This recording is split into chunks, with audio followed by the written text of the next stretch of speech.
What keeps your audience's interest? What keeps their focus more than anything else?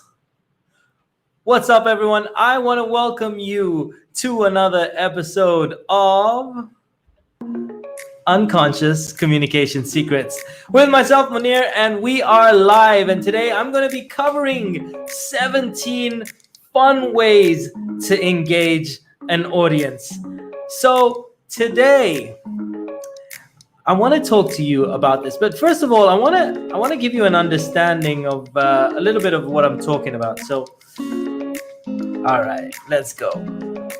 So I want you to imagine a seesaw, right? And this is just a quick analogy. Like, imagine a seesaw. If only one person sits on a seesaw, they're just gonna sink down, and it's no fun. And it's a little bit like engaging an audience. You need to have some interaction. You need to have some give and take in some way, shape, or form. Otherwise, you're not gonna. There's no balance. It's no fun really for anybody, right? Just like a one-sided seesaw is no fun for anybody. And so today I want to cover 17 fun ways to engage your audience. And we're talking about whether it's a virtual world or a physical world. How can you engage your audience in either one? And this is so important because this creates the difference between someone passively listening to you versus actively listening. It's the difference between someone just hearing your voice without paying attention, without remembering anything, without taking action, versus someone remembering, someone enjoying, someone paying attention in so many ways, shapes, and forms. So I'll tell you a very quick story because this is kind of how I was going about it. Because when I was in the corporate world, I used to sit through a lot of presentations, and there was one day I was sitting in this presentation, and there was a guy at the front, and he'd been going on for like over, I don't know, it was like an hour and a bit, and people are there, they're on their phones, some people are checking their emails, some people are like scribbling, and nobody's like paying attention to this guy. And even me, my head is like somewhere else. And this guy turns to me and says, my colleague, he turns to me and he says, "Man, this speaker is terrible. He hasn't even looked at us once. He doesn't even care if we're listening or not. He hasn't interacted with us at all. And if you look, nobody's looking around." And I thought to myself, geez, when I speak, I don't check in with my audience. I don't ask people questions. I don't, and I had such a fear of, I hope people don't do that to me when I talk, that I decided, okay, you know what? I'm going to learn this. I'm going to see how I can interact with audiences a bit better. And so today I want to talk to you about 17 fun ways for you to interact and engage your audience, whether you're doing it physically, whether you're doing it virtually.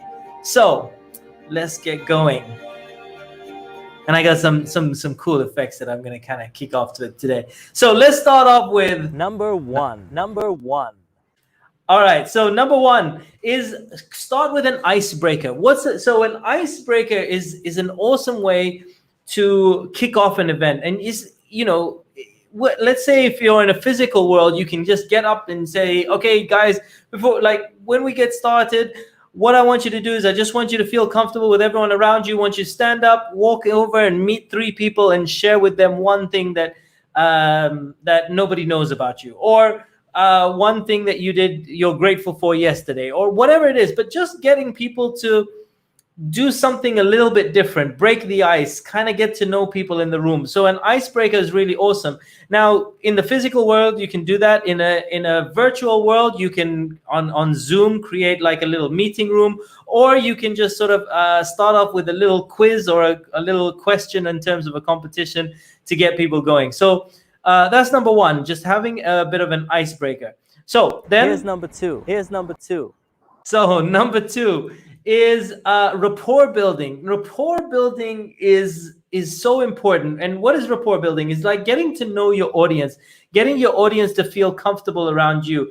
And one of the things that you'll see a lot of speakers do, or something that I do sometimes with my audience, is I'll ask, hey, so is anyone here from India? Is anyone here from the US? Is anyone here from the UK? Is anyone here from whatever it is, Oman or whatever? And I can do that in the UAE because we have a very, very international audience over here. But let's say I was in the UK in a specific city. I might just say, hey, is anyone here from London? Is anyone here from Manchester or whatever it is? If you don't have an international audience, you'll still have people coming in from different cities or different parts of the city. So there's so much that you can do, but just getting people to just sort of say yes, like you getting to know your audience and getting your audience kind of getting to know you. So that's number two, build rapport with your audience. Number three. So this is number three, and that is questions.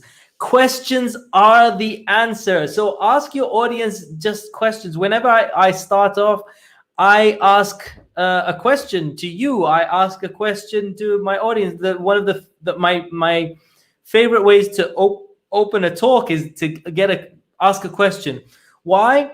Because that literally gets people to think, before I answer the question. It gets their minds engaged versus talking at people. When you ask a question, you're asking someone to think about the answer versus just speaking at people. So questions are very, very, very powerful. So that's number three. Number four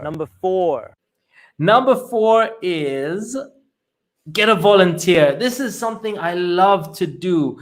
And whether it's like virtually or live in person, I will just say, hey, can I get, does anyone want to volunteer? I want you to come up and I'm going to ask you a couple of questions. And when you do that, the audience just feels engaged. They feel like they're a part of your talk. And even if you don't choose a person, they felt like the person that you have chosen is sort of representative of the audience. It's so they feel engaged even if you choose somebody else, because you have chosen somebody from the audience. So get a volunteer to come up and you just say, okay, hey, I want to volunteer. I want to ask you some questions, and get people to come up. Or I have a demonstration to do. Can I get a volunteer? And get someone to come up. So that's very, very, very powerful. So that's number four. Here's number five. Number five is you-based speaking. So what some speakers do is they go, I. But what you do is right now, whenever I'm speaking to you, I'm saying one of the things that you can do, one of the things that you will enjoy, one of the things that you. As soon as I'm talking to you versus talking about me or talking about what the facts are, or in 1985 Michael Robinson, I don't know, whatever, but just like without having anything that's you focused, people will just tune out because they don't feel it's relevant to them. It doesn't feel like you're speaking to them. So that's very, very, very powerful. So Pavan, what's up, my man? Great to see you, brother. Thank you. Yes, thank you. I appreciate it. All right. So that was number five. Let's go on to number six.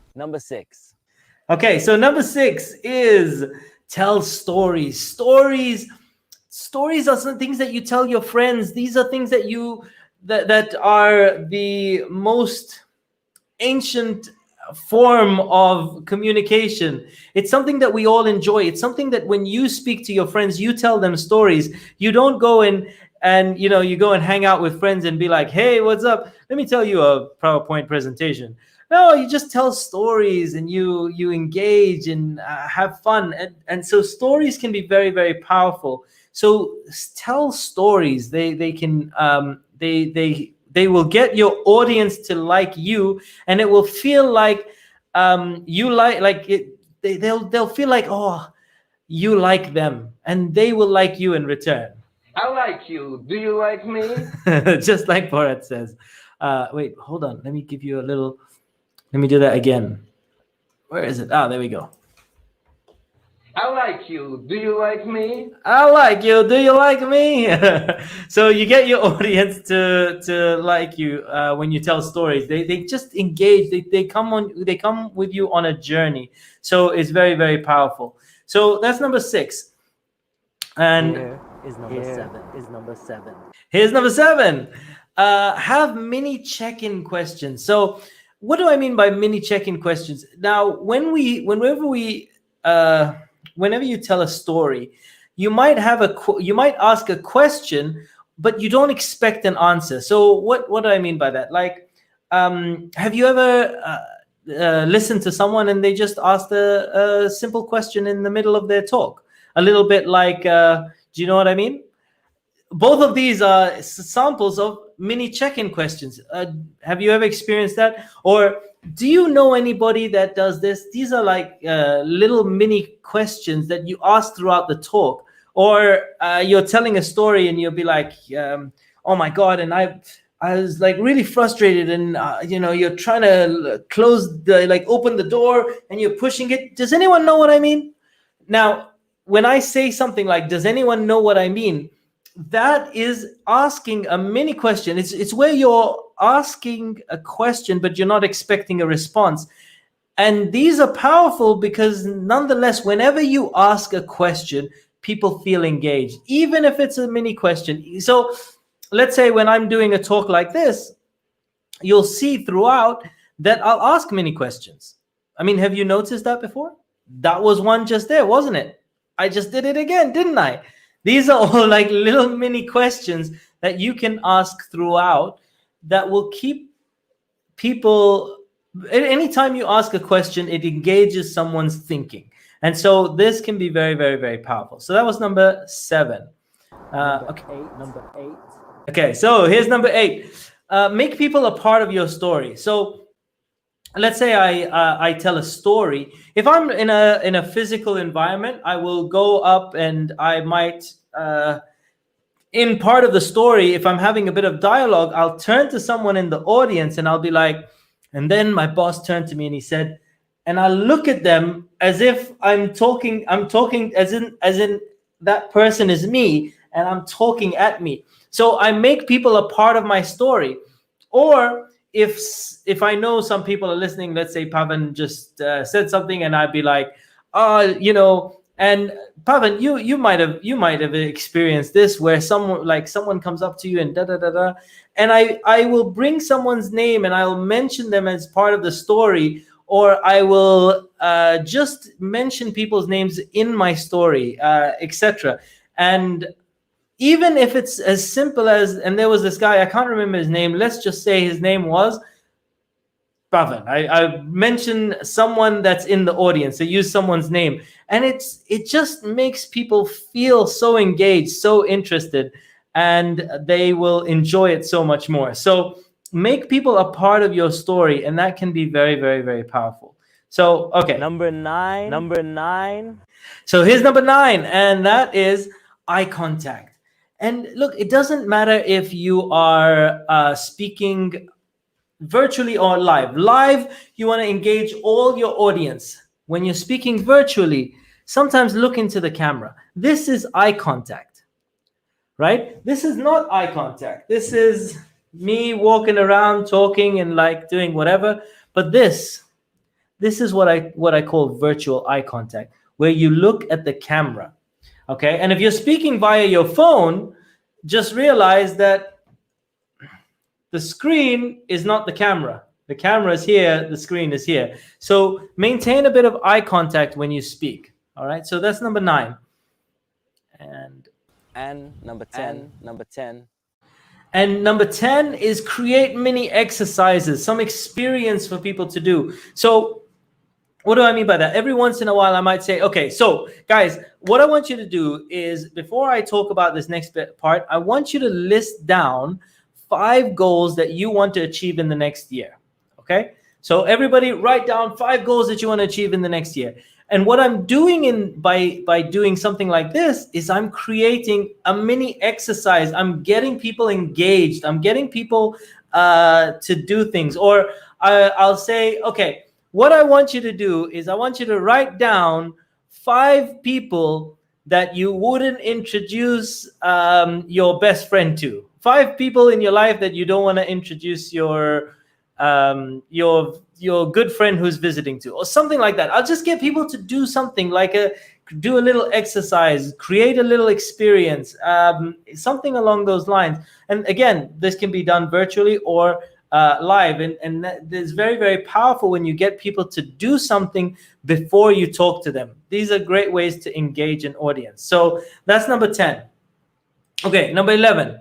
Test their assumption or standard thinking. Now, this is another just a form of a question, but this is a great question because a type of question, and I wanted to keep this separately because it makes such a great point and always gets people really interested. And so, what I do when I do this, so let's say I will get people to answer this question, and I'll say, okay, how many people do you believe, what percentage of people do you believe, people that have bought a course, what percentage complete the full program after they've bought it? Now, these are people that have invested money. They've spent time. They've maybe done some research. They buy an online course, and then what percentage of these people that have bought the course finish the course? And you get loads of different answers, etc. And then I'll inevitably say only 9%. And it's basically it's different to what nearly everyone has thought. These are great questions when you test people's assumptions without just telling them. Like if I just went out and said, hey, 9% of people finish a course after they buy an online course, only 9% of people finish it. Nobody's going to remember it. But as soon as you ask a question, people engage, people have debates, people like think about it, come up with an answer. They hear everybody else's answer, and then you tell them the answer, it sticks. And it's kind of a great way, a fun way to engage an audience. So that's very, very, very powerful. Hey, MJ, what's up? Great to see you. Always a pleasure. Hope you're doing well. Hope you got your prize, by the way. The prize you won at the last live celebration. So, all right, good to see you, MJ. All right, so that's number 11. Now, number 12. Let people create their own experience. Now, this is what I mean by that. When you speak to an audience, one of the coolest things that you could do is get people, tell a story or tell people to imagine something, but get them to create their own experience. So here's an example. Instead of saying, I imagine that you're at a beach and it is the weather is this or whatever, just say, I want you to imagine a place that's relaxing to you. Now, I don't know if that's a beach, if that's a forest, if that's a lake, but you get them to imagine their own experience, not what you tell them. Don't tell them things if you don't need to. Another one is like, I want you to imagine that you see your favorite celebrity and they're standing there and You see, what I'm doing is I'm allowing you to create your own experience. Who is your favorite celebrity? I'm not saying imagine it's Michael Jordan or whatever, because you might not like Michael Jordan, right? So allow people to create their own experience when you do an imagination exercise. So you just sort of say, imagine it's your favorite celebrity, or imagine that it's this. Okay, so that is number 12. Number 13. Ask people to do a group share. Now, what is that? So let's say you give people a little exercise to do or something. You say, okay, I want you to write down your top 3 goals. And then at the end, just sort of say, okay, anyone have something that they want to share? Or if you tell a story and you just ask the audience, did anyone gain something crazy from that, or something new that you didn't know before? Would you like to share? Or if you get people to do an exercise at the beginning, and the icebreaker that I talked about right at the beginning, you get people to walk around and they share what they're grateful for, and then you just sort of say, okay, did anyone here hear something that from somebody else that was truly fascinating? Would you like to share? And get people to share. When people share, they feel so involved. They feel like such a part of the group. It's very, very powerful. So ask people to do a group share. So that's number 13. Number 14, create a poll. Okay, so how many of you are would take the vaccine? All right, like how many people here would take a vaccine? How many wouldn't take a vaccine if it was offered to you tomorrow? And you just ask people how, yeses and nos. Again, these can be done both virtually or physically. How many people here would take a vaccine if we were offered it tomorrow? How many people wouldn't take a vaccine if you were offered tomorrow, etc.? So these are all different ways that you can engage an audience. So that's number 14. Number 15, use props. Now, in the physical world, this is like you have a prop and you like, guys, check out this. This is this globe. I want you to see it, like pass it around, everything. Or you could do something like if you're talking about the virtual speaking, if you're a virtual speaker, then how can you use props? Well, maybe you use websites, right? So you could be okay, everyone, I want to introduce you to Canva. It is going to make your design life very, very simple. What I want you to do is you're going to take 30 seconds, go on your website, go and check it out right now and come back. Just take a look. All I want you to do is open the site or something like that. But basically get people to if you're speaking virtually, your props or etc. can be resources, basically websites. All right. So that's number 15. Number 16, humor and utilization. So humor is very powerful, but how can you just bring it up? Well, basically, if you're constantly getting people to do group shares or things like that, or someone comes up and they talk about how they were walking around and speaking to everyone in the icebreaker, and they spoke to a kid, and the kid said, I'm grateful that my mom brought me here because I didn't have to do my homework. And so you can utilize something that people have talked about in order to create humor. You don't need to be funny. You just need to utilize what is coming up that's naturally funny and then comment on it. Like that's what I say that example because one day when I was speaking, a young girl literally just said something along those lines. And it was very funny. And all I did was I heard what had happened and I told the audience, and you get people to laugh. So sometimes it's just noticing what's happening and noticing what's already funny, and just bringing it up to the audience. So that's number 16. And then number 17 is callbacks. And callbacks are, when you refer to something that's already happened. When you refer to something that, so for example, earlier when Pavan put a message saying hello, and I would refer to, just now I'm doing a callback. I'm referring back to something that someone had done, or throughout the talk, let's say I will refer back to my first point, which is the icebreaker. You're calling back to something that's already happened, because what you're doing is you're telling the audience, oh, by the way, do you remember that? Do you remember that thing that I was talking about? And so you're getting people to already go back to things that they've already done.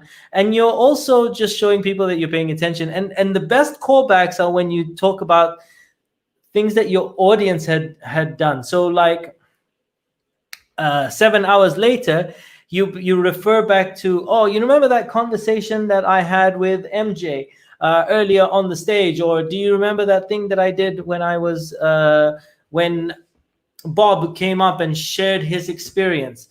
So you're constantly referring back to what the audience has done. And this, again, is very, very, very powerful. So those are 17 fun ways to engage an audience. And let me put some music on. Yeah, 17 fun ways to engage an audience. So I want to thank you for tuning in.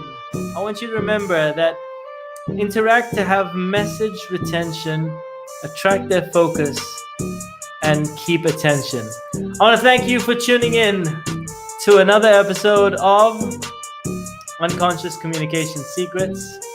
This is the Power Presentation series, and I will see you on another episode very soon. If you haven't, do subscribe to my channel, hit the notification bell, and I will see you on another episode real soon. Peace out, one love, and I'll see you on another episode real soon. Bye for now.